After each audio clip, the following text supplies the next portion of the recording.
வணக்கம். நம்ம எல்லாருக்குமே ஒரு பழக்கம் இருக்குல்ல. சந்தோஷம் வந்தா ஒரே கொண்டாட்டம். துக்கம் வந்தா அப்படியே உடைஞ்சு போயிடுறோம். ஆனா, இந்த ரெண்டுக்கும் நடுவுல ஒரு பேலன்ஸ், ஒரு சமநிலைய கொண்டு வர முடியுமா? இன்னைக்கு நாம பேசப் போற டாபிக் அதுதான் நடுநிலை.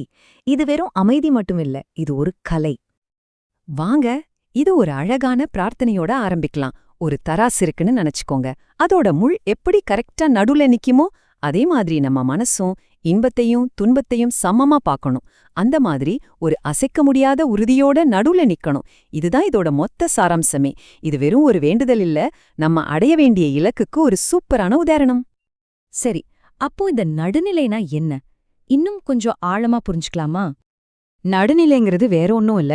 சந்தோஷத்தையும் சரி கஷ்டத்தையும் சரி ரெண்டையும் ஒன்னா பார்த்துட்டு மனசுல ஒரு உறுதியோட இருக்கிறது தான். இது கருத்தும் நமக்கு எந்த உணர்ச்சியும் இல்லைன்னு கிடையாது.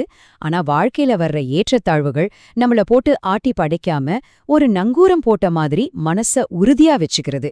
அந்த உறுதிங்கிற வார்த்தை தான் இங்க ரொம்ப ரொம்ப முக்கியம். ஏன் இந்த மனநிலையை இவ்ளோ பெருசா பேசுறாங்க? ஏன்னா இது ஒரு மனுஷனோட மேன்மையை அளக்குற ஒரு கருவி மாதிரி. வெளியில சூழ்நிலை எப்படி வேணா மாறலாம், ஆனா யார் தன்னோட மன அமைதியை காப்பாத்திக்கிறாங்களோ அவங்க தான் உண்மையிலேயே வளர்ந்தவங்கன்னு அர்த்தம். இது நிஜமாவே ஒரு பெரிய குணம். சரி, இந்த நடுநிலை நமக்கு எதுக்கு இவ்ளோ தேவை? இத புரிஞ்சுக்க முதல்ல நாம வாழ்ற இந்த உலகத்தோட இயல்பை தெரிஞ்சுக்கணும். இங்க பாருங்களேன், இது ரொம்ப அழகா உலகத்தோட அந்த ரெட்டைத்தன்மைய காட்டுது. உலகத்துல சந்தோஷமும் இருக்கு, அதே சமயம் துக்கமும் இருக்கு. ஒன்ன மட்டும் எடுத்துக்கிட்டு இன்னொன்ன விட்டுட முடியாது. இரவும் பகலும் மாதிரிதான் இது, ரெண்டையும் பிரிக்கவே முடியாது. இந்த மேற்கோள் பாருங்க, போன ஸ்லைட்ல சொன்ன விஷயத்த அப்படியே தெளிவா சொல்லுது. கஷ்டமே வேணாம், சந்தோஷம் மட்டும் போதும்னு நாம நினைச்சா அது நடக்கவே நடக்காது. ஒரு காயினுக்கு ஒரு பக்கம் மட்டும் வேணும்னு கேக்குற மாதிரி தான் இதுவும். இத நம்ம எப்போ ஆழமா புரிஞ்சுக்கிறோமோ அப்பதான் நடுநிலையோட முக்கியத்துவம் நமக்கு புரிய ஆரம்பிக்கும். சரி, உலகத்தோட இயல்பே இதுதான்னா நம்ம மனசை இதுக்கு எப்படி பழக்கப்படுத்துறது? அந்த நடுநிலைய அடையறதுக்கு என்ன பயிற்சி தேவை? அத பத்தி இப்ப பார்க்கலாம். இந்த மனப்பயிற்சிக்கு ரெண்டு சிம்பிளான ஆனா ரொம்ப பவர்ஃபுல்லான ஸ்டெப்ஸ் இருக்கு. ஒன்னு, சந்தோஷத்தை வெளியில இருந்து தேடாம இருக்கிறது. அதாவது நம்ம சந்தோஷம் வெளி விஷயங்களை சார்ந்து ஈர்க்கவே கூடாது. ரெண்டாவது, தானா வர்ற கஷ்டத்தை பார்த்து கலங்காம அதை பெருசா எடுத்துக்காம இருக்கிறது. அதாவது அதை ஏத்துக்கிட்டு சரி ஓகேன்னு கடந்து போக பழகிக்கிறது. இந்த ரெண்டு விஷயத்தையும் நம்ம விடாம பிராக்டிஸ் பண்ண பண்ண நம்ம மனசு தானாவே அந்த நடுநிலைக்கு, அந்த பேலன்ஸ்க்கு வந்துரும். இது ஒரே நாள்ல நடக்கிற மேஜிக் இல்ல, இது ஒரு தொடர்ச்சியான பயிற்சி. இந்த பயிற்சி தான் நம்மள பக்குவப்படுத்தும். சரி, இவ்ளோ கஷ்டப்பட்டு நடுநிலை அடைஞ்சா என்ன கிடைக்கும்? இதோட பலன் என்ன? சித்தர் திருமூலர் அவரோட திருமந்திரத்துல இதோட வெகுமதிய ரொம்ப அழகா விளக்குறாரு. முதல் வரியே அவ்ளோ ஆழமானது.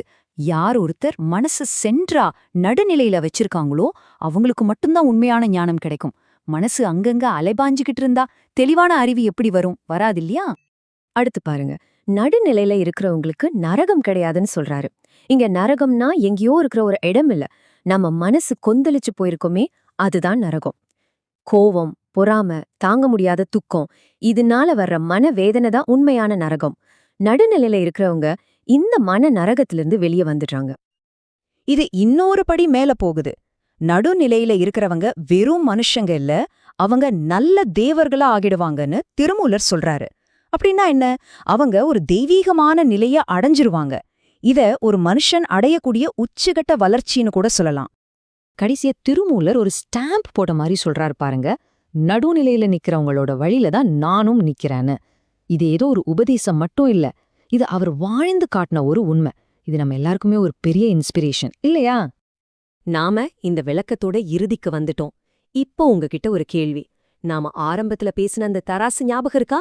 உங்க மனசுங்கிற தராசோட முள் இப்போ எங்க இருக்கு? அது சந்தோஷம் பக்கமோ இல்ல துக்கம் பக்கமோ சாஞ்சிருக்கா? இல்லனா அமைதியா உறுதியா கரெக்டா நடுவுல நிக்குதா? கொஞ்சம் யோசிச்சு பாருங்க.